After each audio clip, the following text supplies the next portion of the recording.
I think that we can all agree that we learn best when we learn from our mistakes. What's going on, team? It's Ricky with Tech Solutions. I hope that you guys are all having an amazing Tuesday. Today was, I don't want to say a rough day, but it was a rough day.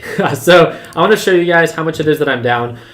Today was a little bit of a heavier loss for myself. I do still have 2 open positions, but one is only with 4 shares on Nikola. I'm just having fun with it. And then I have my open position on Netflix. I have 90 shares on that one, which I can still close out. But again, I'm still having fun with Nikola, with Netflix. Altogether, what I'm really down, and the ones that I really want to pay attention to are my day trades today. TQs and SQs. So as you guys can see, I lost $1,000 on TQs and I made $366 on SQs. So altogether with that alone, I still am pretty much down about $1,000 on the day, and that's what I want to pay attention to. What I want to cover is, or are, the top 5 mistakes that I think a lot of beginner traders make. And my goal for this video is for you guys to simply cherry pick, and if you guys agree or disagree, maybe share some of your mistakes down in the comments section, as I'm sure a lot of maybe beginner traders can truly benefit from, again, learning from your mistake. I want to first highlight the biggest mistakes that I made today. One of the first things that I want to remind you is I'm not upset because of how the day played out, right? Just like I wasn't upset yesterday when I made $1,200, just like I wasn't upset, the week before where I cleared over $2,000. It's just like loss is inevitable in the stock market. We've said this so many times before. This is not a 9-to-5 job. Just because you invest a certain amount of hours does not earn you a direct output of pay. And every single time that you take a position, regardless if it's a day trade, a swing trade, or an investment, there is some form of risk involved. And you need to understand that. And what I want to highlight are, first, some of the 2 top mistakes that I made today. Position size, I've talked about that multiple times. And ignoring direction. And this, I want to expand on these. So I'm just going to highlight these. If you don't have enough time, I'm just going to talk about these, and maybe you can fast forward this video. The first one is position size. The second one is ignoring direction. The third one is trading to profit and not to learn. That's more for the beginners, right? So if you're learning how to do something, your focus should be to learn, not necessarily to make a profit. That will make sense later down the road if it doesn't make sense to you already. One of the most important things that not enough people pay attention to is, I know this sounds funny, but you need to practice on how to manage your risk. Biggest mistake and biggest obstacle for a lot of people is it's easy to make money in the stock market. It's difficult to cut losses because it's difficult. It's a tough pill to swallow. When things are not going according to plan, yes, you can have a month where you're just killing it. It's just going according to plan, and it could just be one day. And share your experience. I'm not calling anyone out, but I know because I've learned from my mistakes, you can be up on the month, and it literally just takes one bad trade where things go really bad, and you can wipe out your entire profits for the month, for the week, and it's a very regretful feeling because it could have been a very simple thing where you could have just cut losses quick. So this is a tough pill to swallow, but it's very important for you to practice it. And knowing when to walk away, knowing that there's 2 sides to every single trade. What I want to talk about today is really ignoring direction, meaning that if something is indicating signs of an uptrend or signs of a downtrend, that's the clear direction, right? One of the things that I had an issue with today is there's a lot of consolidation. I trade SQs and TQs, right? These are the 2 that I was day trading today. SQs, or TQs and SQs. And one goes up when the other one goes down. And as soon as the market opened, we were first consolidating, it then began to sell off. So I was like, okay, market's selling off, TQs is selling off. It's time to go into SQs. If you were part of the Learn Plan Profit live trading session, you would have seen that.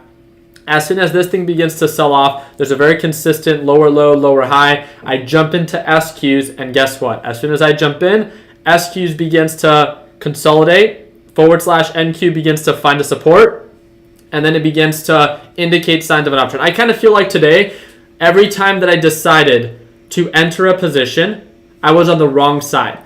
Some days are super fluid, some days are not. And it's not that the market is against me. It's just like I need to understand when I'm having an off day and when I need to walk away. Every single time that I took a trade today, more often than not, it was going almost against me. And it's just, I wasn't working well with the market. I became very just spiteful in the idea of like I wanted to make my money back, and that's where revenge trading comes, and I became a little bit more on the emotional side. I want to talk about the first thing, right? So I was ignoring direction, and when there was consolidation, this is again a very common mistake. When there's consolidation, so we talked about descending patterns, we talked about ascending uptrend patterns. When there's consolidation, there is no true direction. It's not going up, it's not going down. Direction is unclear. It could have gone either way, right? Just like when there was consolidation here, when there's consolidation here, and when there's consolidation here. When there's consolidation, it is in my best interest to not have an open position. I've learned it more often than not that when there's consolidation and there's unclear direction, it's best to set my alerts and wait for an opportunity to present itself, at least in my opinion. Share your opinion down below. The second thing is, after a couple of my bad trades in the morning, my position size, I began to trade aggressive. And again, you want to trade big? Yeah, you can win big, just as you can lose big. And this kind of goes hand in hand. Position size is so important on the emotional side. If direction is unclear, as it was for me today, I was becoming a little bit more emotional, right, with my trading, and I began to trade a little bit more aggressive with a heavier position size. That's just the recipe for disaster. And if I would have ended green today, it would have been more on the lucky side, as it luckily went according to plan. And guess what? We're not here to get lucky. We're here to take advantage of opportunities that make sense to us. There's no such thing as a perfect trader. We make mistakes, and we're presented with new challenges every single day. Today was just a day that I didn't work well with the market. And guess what? I'm still super excited to wake up tomorrow at market open and do it all over again. I understand and I'm learning from my mistakes. And guess what? The only way that we can make consistent progress is if we actually learn from the mistakes that we have made in the past. And even with everything it is that I'm sharing with you today, if you are not writing these down, if you are not making mental notes that, hey, next time I'm put in a similar position, maybe I want to watch my position size, because when I trade with too heavy a position size, I have too much money on the line and I become emotional, right? Or maybe when direction is unclear, maybe I don't have to take an open position because maybe if you're under the PDT rule, maybe you can wait and set your alerts. And when we begin to make either higher highs or higher lows, you can follow up with it to really not waste a day trade. There's so many things that you can do. Just make sure that you do your part in managing that risk. And that's the one of the other things that I want to talk about.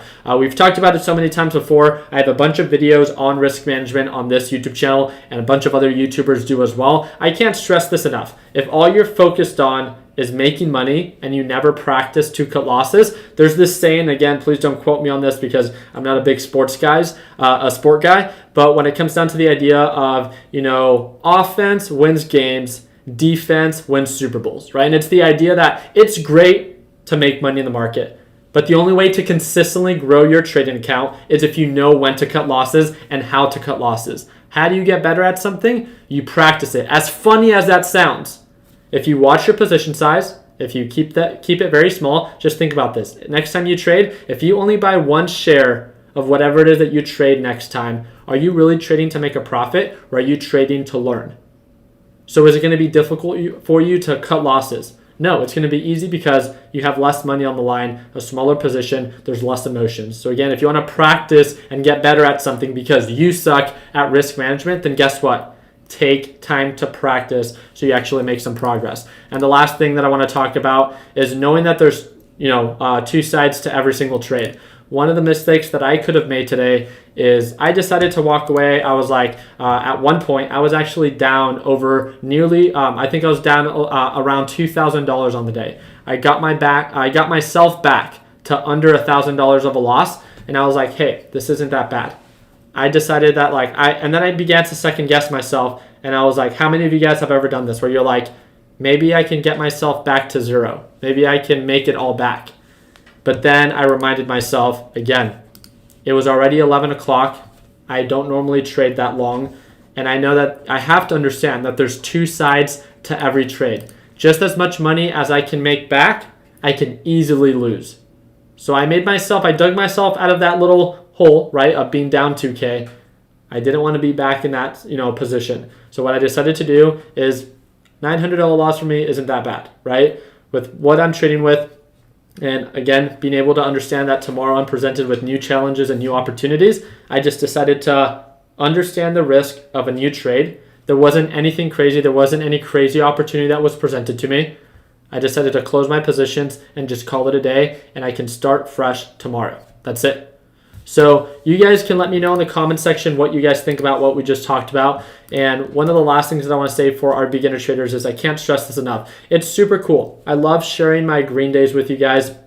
I love inspiring you guys, and it's exciting, right? Especially for all those that are maybe like binge watching all of my videos. You guys are like sponges right now.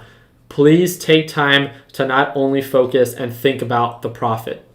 I can't stress this enough.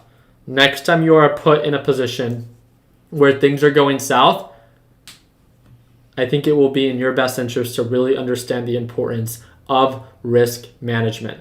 Every single time that you're about to take a trade and you think about the upside, I want you to ask yourself, how much money am I willing to lose for this potential opportunity? Because on every trade, every swing trade, every day trade, every investment, there is some form of risk. And the only way to consistently grow your account is if you can control and manage how much money you give back. Think about it. So I really do appreciate you guys' time. I hope that we earned your thumbs up. If you guys want to join us for tomorrow's live trading session, that's going to be that first link down below. If you guys want to join our free Discord chat, we're the largest one on Facebook, that's going to be that second link down below. Like always, continue working hard, continue following dreams, let your passion be your drive to success. I hope that we earned your thumbs up if you learned something new. Like always, let's make sure that we end the year on a green note.